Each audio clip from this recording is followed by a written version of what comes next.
Well, Victor, starting with you, of course, you are perhaps an ardent follower of the Prime Minister Raila Odinga and his movement, but he will now be operating from perhaps his two different offices, one in the Tunisian capital, Tunis, and of course one at the AU headquarters in Addis Ababa, Ethiopia, which is the headquarters of the African Union.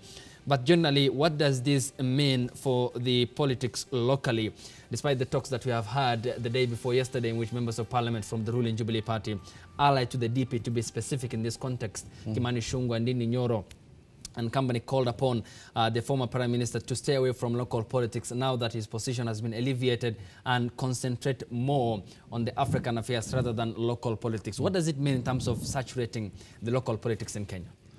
Now, number one, we want to congratulate the Honorable Raila Odinga for the position he's gotten in the African continent and the recognition to that particular position. Number two, I want to give an example in very familiar terms that you and me and anyone at home can understand. Now, we have local football club players. Okay. So we have a player playing for example, Arsenal or Manchester United. Now, when Van Persie was a serious striker at club level, then the national coach in Netherlands, then Van Gaal, saw it fit that a serious player like Van Persie cannot just play at club level, but must be called to the national team so that he can play. Okay. When Rooney Waza was very, very little, then the English coach saw it wise that Rooney must fit into the national team. So our national team as a continent is Africa. Okay. And our countries are local clubs. So a good player at a club called Kenya has been spotted by the national team called Africa. Okay. Would we deny him an opportunity to play for the national team because he plays at club level? Okay. No. And when he plays for the national team, he is not denied the opportunity to play at club level. Okay. So we would advise that the naysayers become and watch the space, because Raila Odinga is a known performer, especially on infrastructural issues. And on peace, he's also proved that he's a guy you can be able to negotiate and he can always speak. Now, when we had problems in this country in 2007, it's only Raila Odinga who said, yes, I can compromise the position I won for the sake of peace and the lives of fellow countrymen. Now, in 2017, without a negotiator, he sat down with the president and said, look here, guy, it is enough, and we don't want to shed any kind of blood in this country. Let us talk and have peace. Now, in 1997, when we felt that elections were going to be flawed, it is Raila Odinga and his team who said, let us come to the table and speak. And they formed the IPPG. So that then there was some particular kind of peace in the country. So the role that Raila Odinga is being fitted in is a role that is given to eminent African personalities who are proven African Pan-Africanists. So Raila Odinga is proven, has the capacity, has the gist, and has the energy and vigor to run that particular position.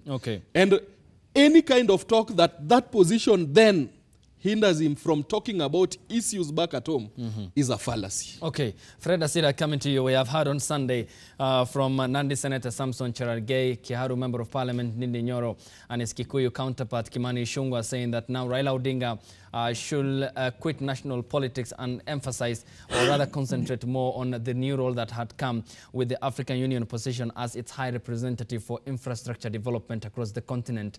I mean, they have expressed a higher degree of confidence with regards to the ruling out of Raila Odinga from the political competition in 2022. But on the other hand, we have the likes of Orengo who say Odinga will be on the ballot come the next general elections. How will this position accord him the opportunity to swing back to the political arena or the political scene, re-energized with more vigor and perhaps more political experience when he has gathered prominence across the continent now that he'll be serving as its special representative for infrastructure development? First of all, what I would like to say is the group of Ndindi Nyoro and Kimani Ichung'wah have no right of telling Raila what to do. They are very young. They just came to political limelight the other day. They do not understand political undertones in this nation. And if they say that now Raila has been elevated to an international platform, but of course Kenyans need international people to lead the country. Who told them we want Kenyan politics to remain local forever? So if we have international politicians like Right Honorable Prime Minister, the better. So that even if he gets into power, if he so wishes, then we have a person that the world knows and who has a lot at stake to lose so that they can lead. But this is it. Raila has always had a political game plan that if you look at him from back in the days, you'll understand. After elections, he always likes taking a low, re-energizes himself, then come back with a bang towards the elections. Okay. So I think he might go slow right now, now that he has work to do outside Kenya.